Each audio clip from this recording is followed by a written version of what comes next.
తెలుగు చలనచిత్రంలో అత్యధిక చిత్రాల దర్శకత్వం వహించిన దర్శకుడు దాసరి నారాయణరావు. తన చిరునామాన్ని బాక్సాఫీస్ చిరునామాగా మార్చేసిన చిరంజీవి. వీరిద్దరి తొలి కలయికలో వచ్చిన చిత్రం లంకేశ్వరుడు. అరుదైన ఈ కాంబినేషన్లో ఈ భారీ చిత్రాన్ని నిర్మించిన ఘనత నిర్మాత వడ్డే రమేష్ గారిది. ఇది దాసరికి 100వ చిత్రం కావడం విశేషం. లంకేశ్వరుడు చిత్రం రూపుదిద్దుకోవటానికి అల్లు రామలింగ గారు ముఖ్య కారణమని చెప్పాలి. తను నిర్మాతగా మారటానికి, పేరు తెచ్చుకోవడానికి దాసరి కారకుడు కనుక ఆయనంటే అల్లు రామలింగకు అభిమానం, గౌరవం. శివరంజని చిత్రంలో చిరంజీవి నటించడానికి మిస్ అయింది. అప్పటి నుండి దాసరి దర్శకత్వంలో తన అల్లుడు నటిస్తే బాగుంటుందని ఆయన అనుకునేవారు. మా అల్లుడితో నటింపజేయొచ్చు కదా అని దాసరి గారితో, ఆయన దర్శకత్వంలో నటించవచ్చు కదా అని చిరంజీవి గారితో చెప్పేవారు అల్లు రామలింగయ్య. చివరిగా ఆయన ప్రయత్నం లంకేశ్వర చిత్రంతో ఫలించాయని చెప్పాలి.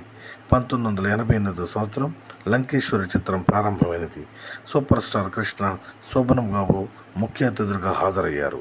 ఈ చిత్రంలో చిరంజీవి సరసన రాధ నటించారు. చిరంజీవి చెల్లెలుగా రేవతి, ఆమె భర్తగా నందమూరి కళ్యాణరామ్ నటించారు. విలన్స్గా సత్యనారాయణ, మోహన్ బాబు, రఘువరన్ నటించారు. సిస్టర్ సెంటిమెంట్, యాక్షన్ అంశాలతో లంకేశ్వర చిత్రం రూపుదిద్దుకుంది. ఈ చిత్రం మెగాస్టార్కు విభిన్నమైనదని చెప్పాలి. ఆయన అభినయ సామర్థ్యానికి కాశ్మీర్ శాల్వా కప్పిన చిత్రం ఇది. లంకేశ్వర ప్రారంభించే సమయానికి దాసరి అగ్ర దర్శకులు. 100 సినిమాలు రూపొందించి తనకంటూ ప్రత్యేకమైన స్థానాన్ని సంపాదించుకున్న డైరెక్టర్. మెగాస్టార్ చిరంజీవి కూడా నెంబర్ 1 హీరోగా పరిశ్రమలో అగ్రస్థానంలో ఉన్నారు. అటువంటి ఇద్దరు వ్యక్తులు కలిసి ఓ చిత్రానికి పనిచేస్తున్నప్పుడు చిన్న మనస్పర్ధలు, అభిప్రాయాలు రావటం సహజమే. అలాగే లంకేశ్వరుడు చిత్రంలో కూడా ఇదే జరిగింది. ఈ గొడవలు ఏ రేంజ్ వరకు వెళ్ళాయంటే దాసరి లేకుండానే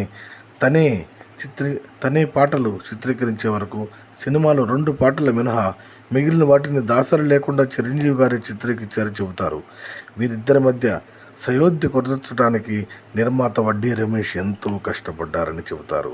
అయితే ఈ కష్టానికి తగ్గ ఫలితం ఆయనకు లభించింది. నాకు ఎంత మార్కెట్ ఉందా అని ఆశ్చర్యపోయే రీతిలో హైయెస్ట్ రేటుకు మార్కెటింగ్ రేట్స్ అమ్మారు నిర్మాత వడ్డే రమేష్. దాసరి, చిరంజీవి గారి ఫస్ట్ కాంబినేషన్ అనగానే అభిమానులు ఆనందంతో ఉప్పొంగిపోయారు. అటువంటి చిత్రాన్ని అందించినటువంటి వడ్డే రమేష్ గారు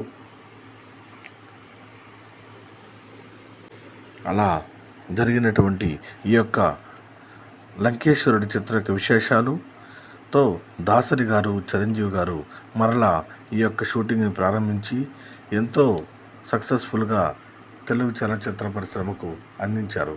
ఈ యొక్క కష్టపడినటువంటి వడ్డే రమేష్ గారికి కూడా దీనికి సంబంధించినటువంటి ఆ యొక్క ఫలితం లభించిందని చెప్పడంలో ఆశ్చర్యం లేదు. ఈ సమాచారం అందించినందుకు కళాహృదయాలకు ధన్యవాదాలు.